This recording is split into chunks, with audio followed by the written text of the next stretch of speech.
Joe Kleen, Southern Hospitality, February 15th, 1990, 181.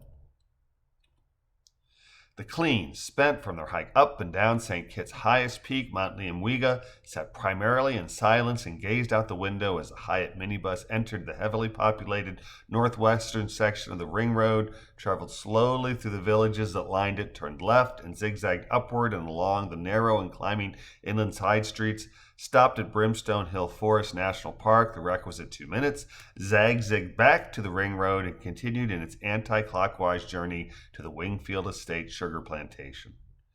As the minibus leaves the village of Halfway Tree in its rearview mirror, the speed limit returns to 40 mph from the 40 kph that had predominated since the village of Cayon, and slows again when the driver reaches the village of Old Road Town, where he turns left and begins his climb along territory familiar to the Kleens.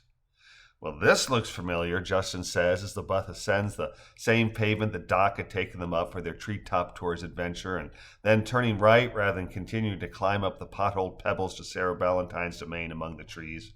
Stopping at the Wingfield Estate provides more deja vu as another family of 508s. Looks like we're back to lucky number 13, Justin adds, as first an older man, followed by a 5-year-old girl, a 3-year-old girl, and finally a young woman carrying an infant climb into the minibus. The father sits in the third and final row of seats, and the little girl wiggles up next to their father in the seat as the mother takes the double seat to his right. Seated, both adults inhale deeply and then emit long sighs of exhaustion. "They look tired," Joe whispers to Misty. "Think it's from the kids?" "I don't know," Misty replies. "We look tired too, and we don't have any kids." "Yet," Joe says with a single nod.